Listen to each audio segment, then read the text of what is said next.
අයිබෝන්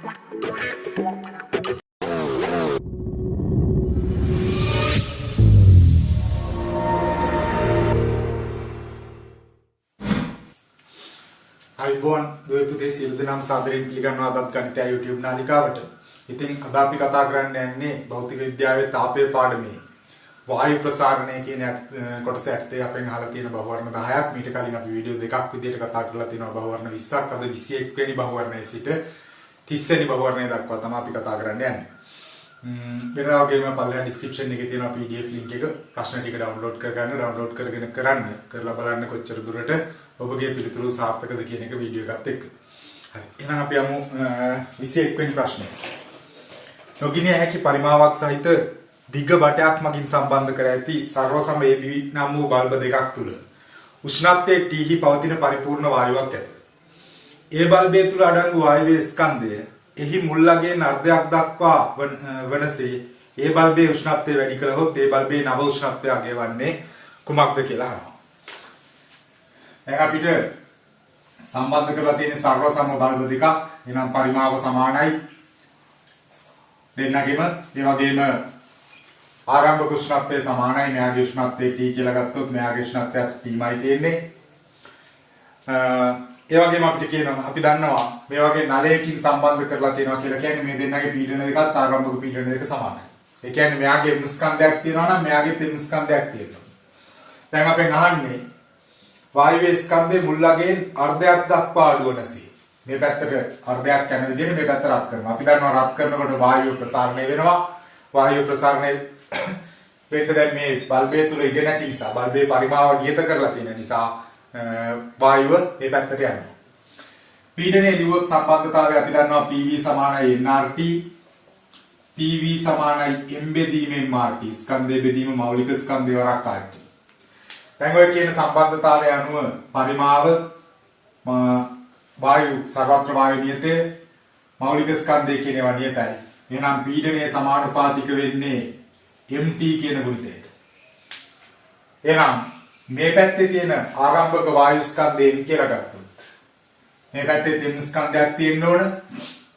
ඊළඟට මේ පැත්තේ උෂ්ණත්වය T' දක්වා වැඩි කරනකොට මේ m ස්කන්ධයෙන් භාගයක් මෙහෙට යනවා. අර්ධයක් වෙනවා කියලා කියනවා. ඒ කියන්නේ මෙතන ස්කන්ධයේ m බෙදීම 2යි මෙතන ස්කන්ධය 3යි m බෙදීම 2 දක්වා වෙනස් වෙනවා. දැන් එහෙනම් පීඩනය අවසාන අවස්ථාවේදී මේ පැත්තේ පීඩනය මේ පැත්තේ පීඩනයට සමානයි. එක නලයකින් සම්බන්ධ නිසා. එහෙනම් අපිට ලියන්න පුළුවන් මේකේ පීඩනය සමානුපාතික වෙන්නේ m බෙදීම T වරක් අවසාන උෂ්ණත්වය m බෙදීම 2 වරක් අවසාන උෂ්ණත්වය T'. සමාන වෙන්න ඕන මේ පැත්තේ ස්කන්ධයේ m බෙදීම 3යි m බෙදීම 2 වරක්. එයාගේ උෂ්ණත්වය වෙනස් වුන්නේ නැහැ තිබ්බ T උෂ්ණත්වයමයි. ඔතනින් අපිට ගන්න පුළුවන් 2ට 2 m ටෙන් කපලා අයින් කරොත් T' කියන්නේ 3යි T. එහෙනම් උෂ්ණත්වය මෙතන 3 ගුණයක් දක්වා වැඩි කරන්න ඕන. පිළිතුරු අංක 4 ගන්න පුළුවන් නිවැරදි පිළිතුරු විදිහට. ඊළඟට 22 වෙනි බහුවර්ණය. සංවෘත බඳුනක් තුළ P පීඩනයේ පවතින වායුවක් ඇත. වායු අණු වල වර්ග මධ්‍යන්නේ මූල ප්‍රවේගයේ සමානුපාතික වන්නේ P ගේ කීවෙනි බලයටද කියලා තමයි අපෙන් අහන්නේ. පීඩනය සහ වර්ග මධ්‍යන්නේ මූල ප්‍රවේගයේ ඝනත්වය සම්බන්ධ කරන සම්බන්ධතාවය අපි දන්නවා. P සමානයි 3න් 1යි ρ c වර්ග බා. එහෙනම් පීඩනයේ සමානුපාතික වෙන්නේ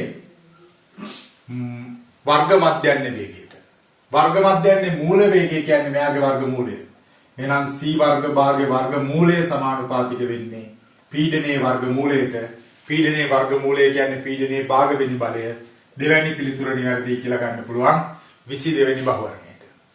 ඊළඟට බලමු 23 වෙනි බහුවර්ණය. පහත් පෙන්වා ඇති කුමන ප්‍රස්තාවයේ බොයිල් නියමයේ නිවැරදිව නිරූපණය කරයිද කියලා අහනවා. බොයිල් නියමයෙන් කියන්නේ කිසියම් වායු පරිමාව වායු අචල වායු ස්කන්ධයක උෂ්ණත්වයේ නියත විටදී පීඩනයේ පරිමාවට ප්‍රතිලෝමව සමානුපාතිකයි. එහෙම නැත්නම් PV ගුණිතයේ නියතයක් කියලා. එහෙනම් PV ගුණිතය නියතයක් වන ප්‍රස්තාවය 4 වෙනි ප්‍රස්තාවය 23 වෙනි බහුවර්ණයට නිවැරදි පිළිතුර විදිහට ගන්න පුළුවන් 4 වෙනි ප්‍රස්තාවය. ඊළඟට බලමු 24 වෙනි ගැටලුව. කුඩා විවරයක් සහිත භාජනයක් තුළ සෙල්සියස් 27 හා වායුගෝලීය පීඩනය 1යි atm. වායුගෝලීය පීඩනය 1ක පවතින පරිපූර්ණ වායුවක් ඇත. වාජනය තුල මුලින් නැති අණු වලින් පහෙන් එකක් පිටව යාමට රත් කළ යුත්තේ කුමන උෂ්ණත්වයටද කියලා. අපි දන්නවා PV සමානයි nRT. ආරම්භක පීඩනයේ 1 atm පරිමාව යම්කිසි නියත පරිමාවක් අපි දන්නේ නැහැ කීයද කියලා. මවුල ගාන n කියලා ගත්තොත් r නියතයක් උෂ්ණත්වය සෙල්සියස් 27 තියෙන්නේ. සෙල්සියස් 27යි කියන්නේ 273ක් එකතු වුණාම කෙල්වින් 300යි. එතන දාන්න ඕන නිරපේක්ෂ උෂ්ණත්වය. දෙවෙනි වෙලාවේදීත් පීඩනයේ කලින් තිබ්බ වායුගෝලීය පීඩනය 1 atm කියන පීඩනයමයි. පරිමාව වෙනසක් වුණෙත් නැහැ. පරිමාව වීමයි. දැන් තිබ්බ අණු ගානෙන් පහෙන් එකක් පිටතට ගිහිල්ලා තියෙනවා. පහෙන් එකක් පිටතට යනවා කියලා කියන්නේ ඉතුරු වෙන්නේ පහෙන් 4යි. අණු ගාන පහෙන් 4ක් වෙනවා කියන්නේ මවුල ගානක් පහෙන් 4ක් වෙනවා. සර්වත්‍ර වායු නියතේ නියතයක් උෂ්ණත්වය තමයි අපෙන් අහන්නේ. සමීකරණ දෙක බෙදුවොත් v කැපිලා යනවා, m කැපිලා යනවා, r කැපිලා යනවා. එක සමානයි.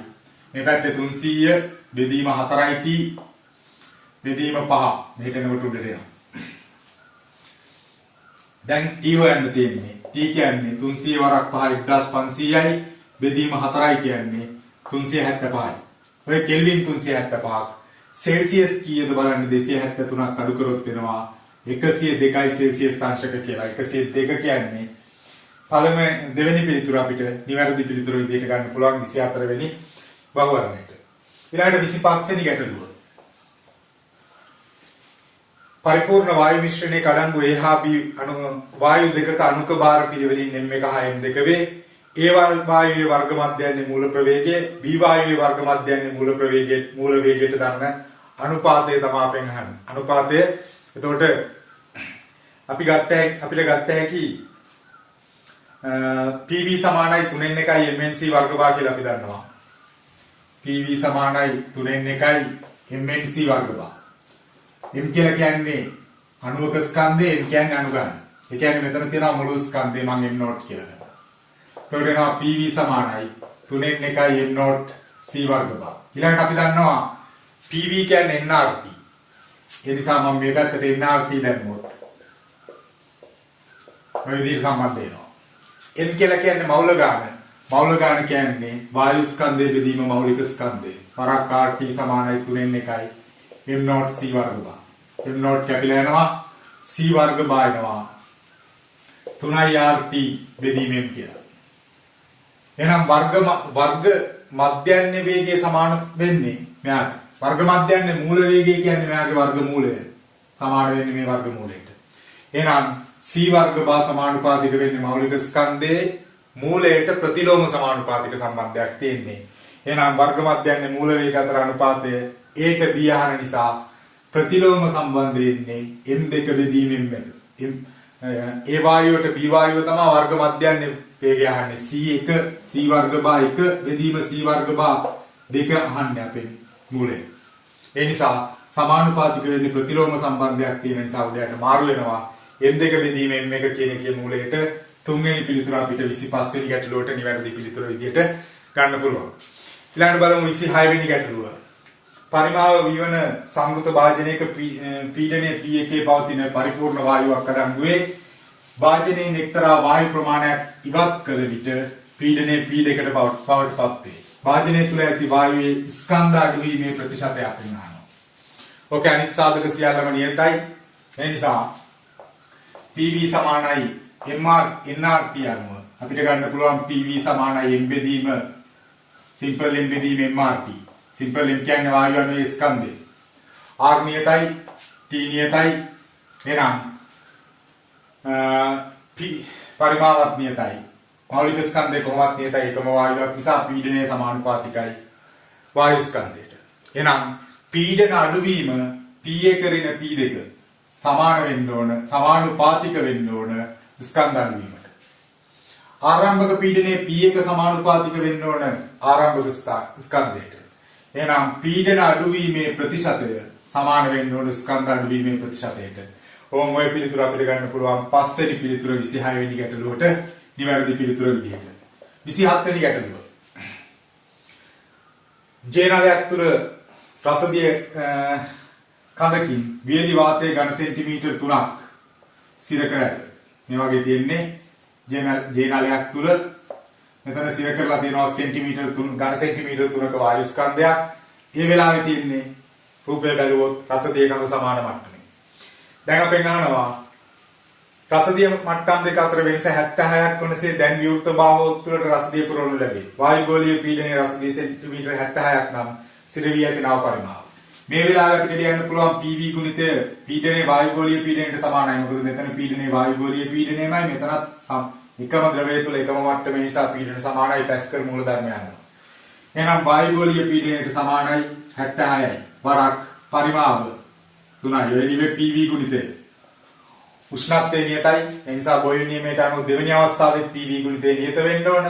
ඒ කියන්නේ මෙතන වෙනස 76ක් වෙනකන් රසදිය දානවා. වෙනස 76ක් වෙනකන් දානවා කියලා කියන්නේ මෙයාගෙත් යම් කිසි උසකට යනවා. එතකොට කොහොම හරි අවසාන ප්‍රතිඵලයේ විදිහට වෙනස 76යි රසදිය මට්ටම් දෙකේ. එහෙනම් මෙතන පීඩනය වායුගෝලීය පීඩනයට තව 76ක් එකතු වෙන්න ඕන. ඒකට 76 වරක් දෙකයි. මේ පීඩනයමයි මෙතන තියෙන්නේ. එහෙනම් වායුවේ පීඩනය දැන් 76 වරක් දෙකයි. සමාන වෙන්න ඕන වායු පරිමාව තමයි අපෙන් අහන්නේ. 76ට 76 කැපුණාම 3 බෙදීම 2යි කියන්නේ 1.5 ඝන සෙන්ටිමීටර කියලා එනවා. පිළිතුරු අංක 5 නිවැරදි පිළිතුරු විදිහට ගන්න පුළුවන් 27 වෙනි බහුවර්ණයට. ඊළඟට බලමු 28 වෙනි බහුවර්ණය. එනම් සිලින්ඩරයක 100යි කිලෝපැස්කල් පීඩනයක පවතින පරිපූර්ණ වායුවක් අන්තර්ගතව ඇත. සෑම අතින්ම සමාන වූ B නම් තවත් සිලින්ඩරයක එම වායුවම 200යි කිලෝපැස්කල් පීඩනයක පවතින අතර එකම උෂ්ණත්වයක පවතී. ඒ වායුවේ ඝනත්වය බෙදීම B වායුවේ ඝනත්වය කියන අනුපාතය අපෙන් අහන්නේ. අපිට ගන්න පුළුවන් PV සමානයි nRT සම්බන්ධතාවයෙන් ඝනත්වයට සම්බන්ධයක්. PV සමානයි මෞල ගාන කියන්නේ ස්කන්ධය බෙදීම මෞලික ස්කන්ධය වරක් RT. පරිමාව වර පැත්තට ගෙන આવොත් ස්කන්ධය බෙදීම පරිමාව වරක් RT බෙදීමේ. මේ තියෙන ඝනත්වය. එහෙනම් පීඩනය සමානයි ρ RT බෙදීමෙන්. දැන් ඔය කියන අවස්ථාවලදී මේ ටික නියතයි. R කොහොමත් නියතයක් උෂ්ණත්වය නියතයි කියලා ගන්න කියනවා එකම වායුව නිසා මෞලික ස්කන්ධය නියතයි. දැන් අපෙන් අහන්නේ ඝනත්ව අතර අනුපාතය. ඝනත්ව අතර අනුපාතය කියන්නේ නම් ඝනත්වයේ පීඩනයට අනුලෝම සමානුපාතික නිසා පීඩන අතර අනුපාතයමයි. ඒ නිසා අපිට ගන්න පුළුවන් ρ1 බෙදීම ρ2 අනුපාතය කියන්නේ P1 බෙදීම P2 අනුපාතය 600 බෙදීම 200 කියන්නේ 3යි. පිළිතුරු අංක 5 නිවැරදි පිළිතුරු විදිහට ගන්න පුළුවන් 28 වෙනි බහුවර්ණයට. ඊළඟට 29 වෙනි බහුවර්ණය. 29 වෙනි බහුවර්ණයේ තියෙන පරිපූර්ණ වායුවක නියත ස්කන්ධයක පීඩනය P සිට නියත පරිමාවක් යටතේ P බෙදීම 2 දක්වා අඩුවන තෙක් සිසිල් කරනු ලදී. වායු අණුවල පළමු වර්ග මධ්‍යයන් මූල ප්‍රවේගයේ C නම් නවාගේ වන්නේ. අපි දන්නවා PV සමානයි nRT ඒ වගේම 3n එකයි mnc වර්ග බා.